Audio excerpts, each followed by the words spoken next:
And when I saw Deadpool and Wolverine opening night, again, totally not having nothing to do with Blake and Ryan, just like as a fan of movies and showing up to, I was in Austin, went to Alamo Drafthouse, and his parking lot was packed. I barely got a seat. Every showing was sold out everywhere. It was just the best feeling to pull up to a movie theater and it was alive and people were chatting before and after. It's like people to just keep getting back in the theaters because that collective experience is so special to be in a movie theater.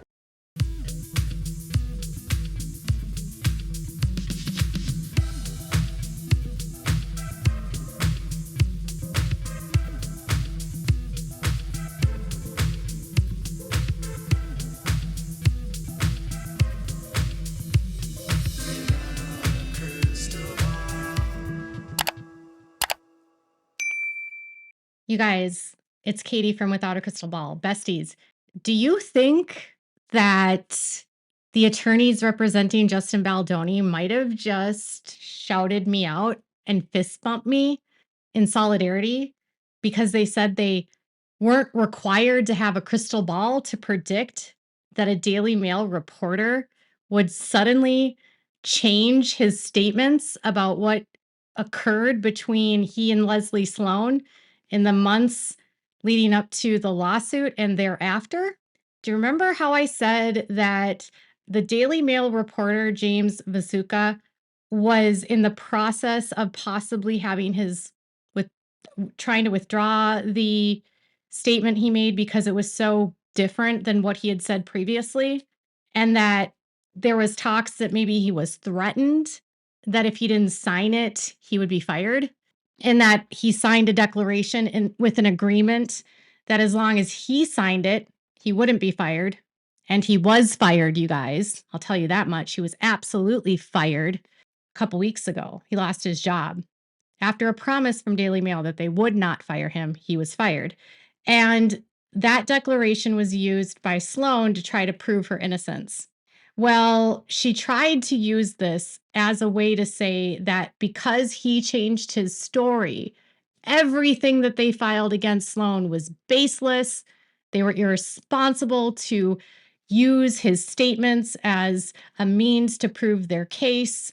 Any reasonable attorney would have known not to use those statements.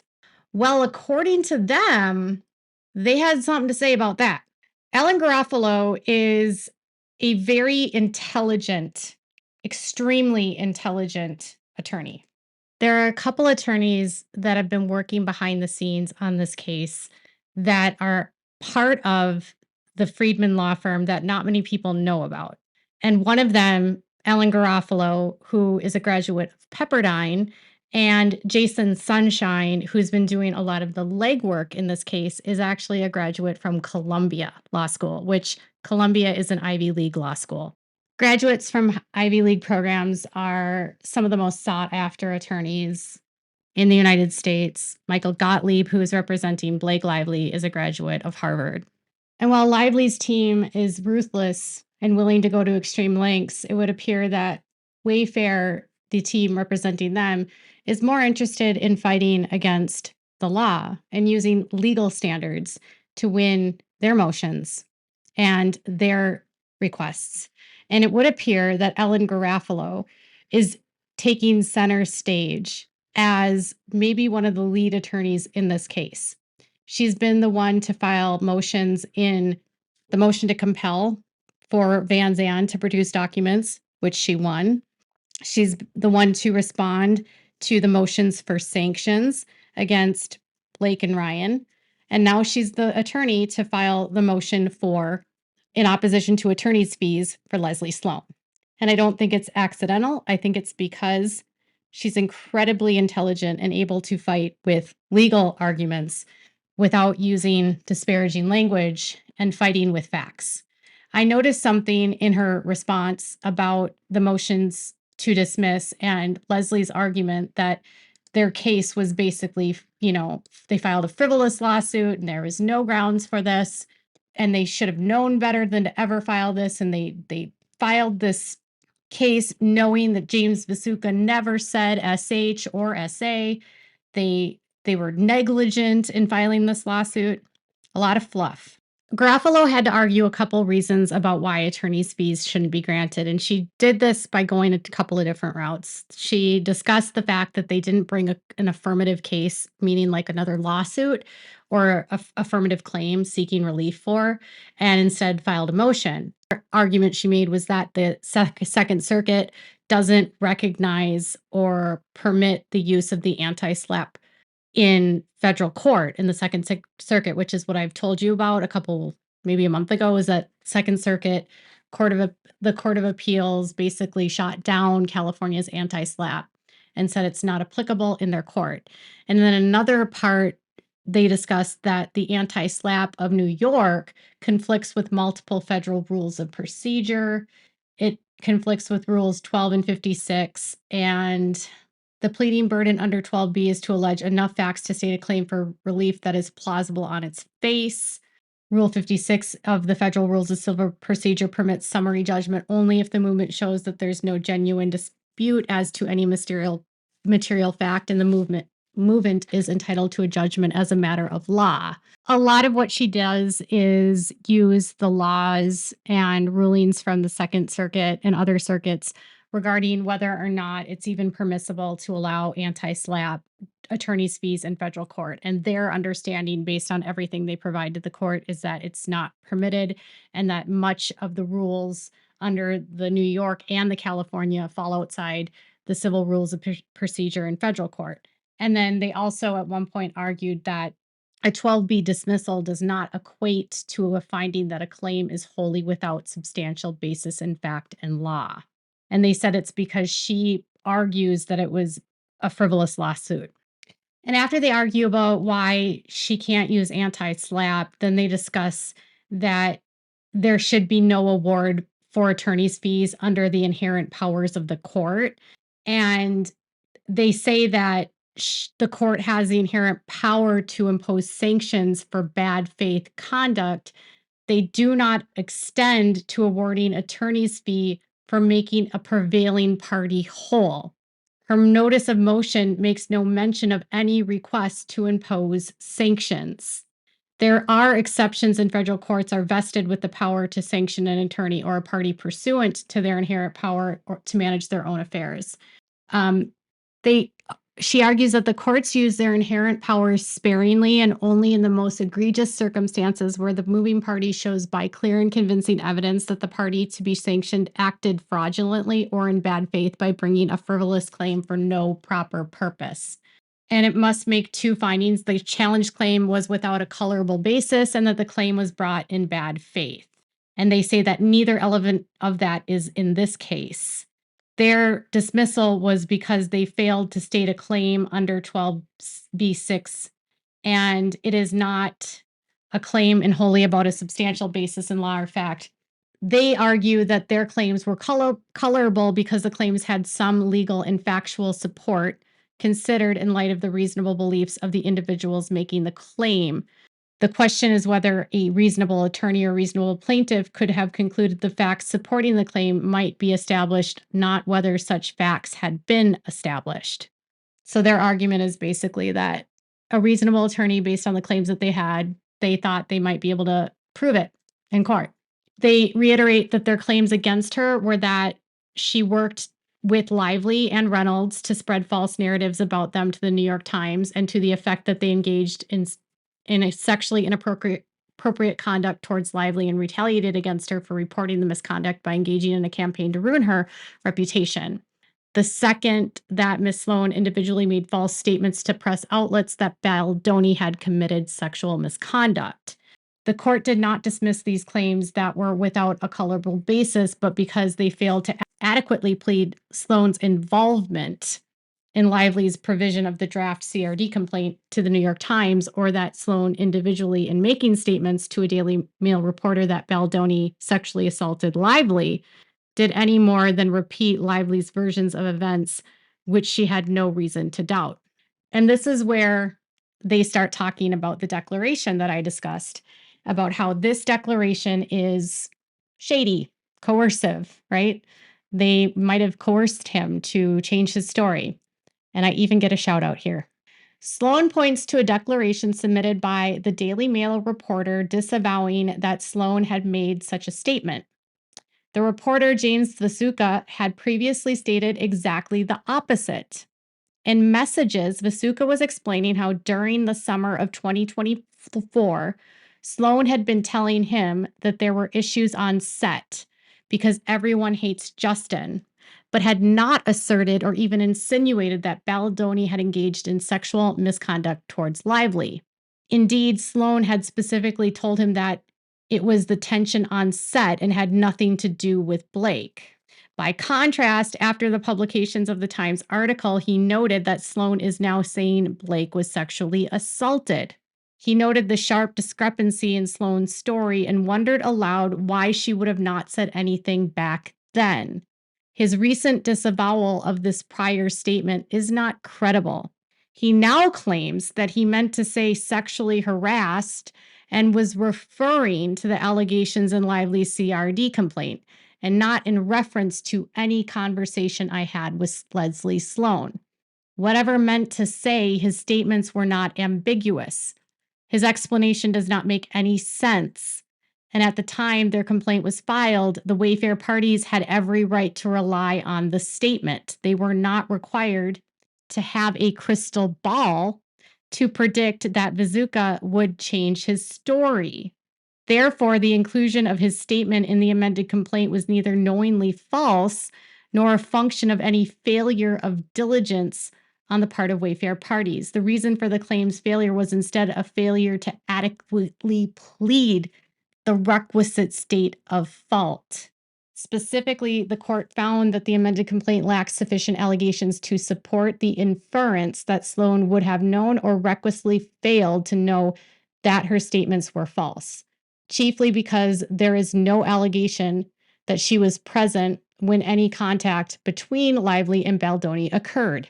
Their failure to meet the high bar of established actual malice is not evidence that their claims lacked a colorable basis. Indeed, there is significant circumstantial evidence that Sloan did know that Lively's allegations of sexual misconduct were untrue, given her failure to mention them when disparaging Baldoni to reporters in the summer of 2024, long after the incidents were alleged to have taken place. Nor is there any evidence that the Wayfair parties asserted their defamation claims in bad faith. She argues that they sued her to distract from their own misconduct and to silence her, and that the lawsuit was a mere publicity stunt. She, of course, offers no support for those theories. The Wayfair parties filed suit in the aftermath of a coordinated hit orchestrated by Sloan in concert with Lively, Reynolds, and the New York Times. And the individual Wayfair parties watched as their reputations and careers and future prospects disintegrated into dust as the viability of their studio. Most importantly, the Wayfair party's abrupt reputational, social, and economic collapse was premised on a series of accusations that the Wayfair parties will show as false at trial in the Lively action.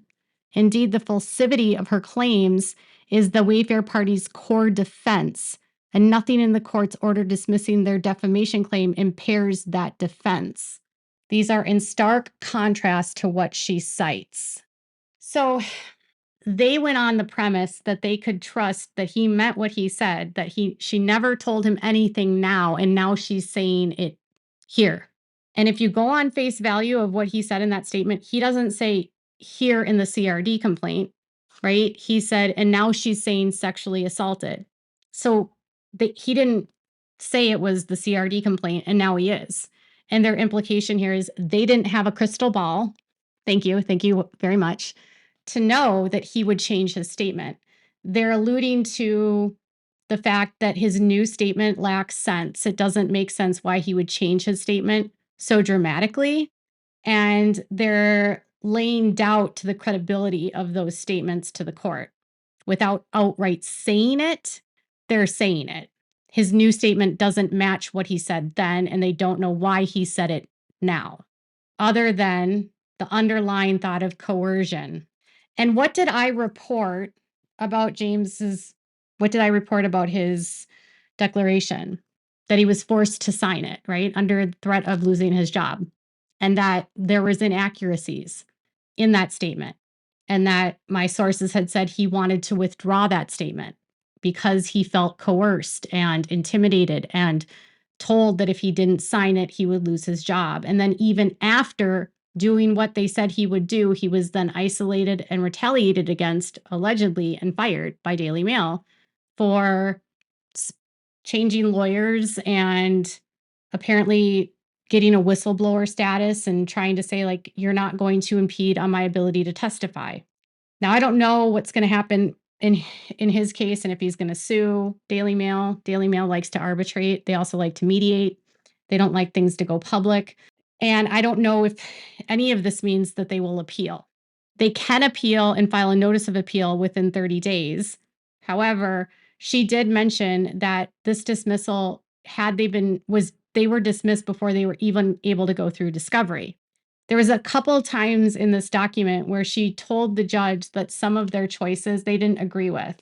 On page 26, they said, the claim and dismissal involved a heightened fault standard for public figures and the complex interplay of various legal privileges, not a long-standing failure investigate, recognize the truth, or ignore dispositive facts. Discovery had barely commenced and not a single deposition was taken prior to the order. This is a far cry from the egregious circumstances in Rakeman and other courts have exercised their inherent sanctions power.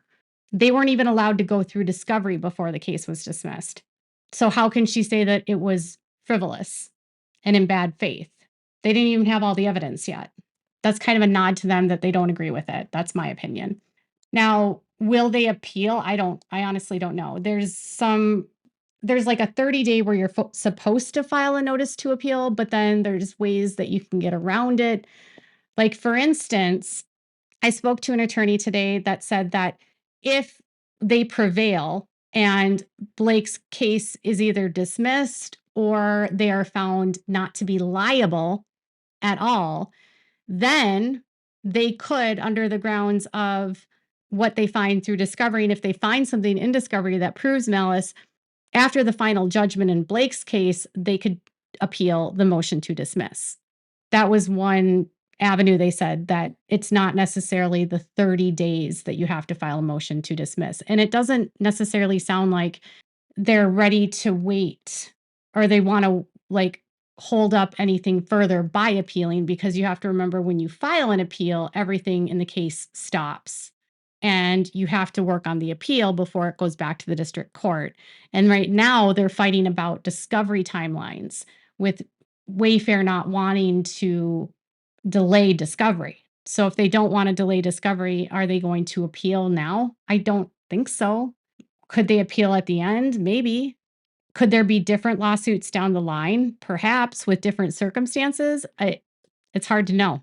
But they clearly are up against a lot of different privileges that would make it challenging, right? But they said to me, they didn't have a without a crystal ball to know that James would suddenly change his story. You're welcome. They weren't aware that James might have faced coercion and threats in order to completely change his story. And I guess I can see from their perspective, why would they not trust their client, Melissa, who gave them a text message where this is what was said? Because there was no specific explanation of what he was talking about. He was not clear that he was talking about the CRD complaint. And now he says that he was talking about the CRD complaint. The judge said that the clarification made sense to him.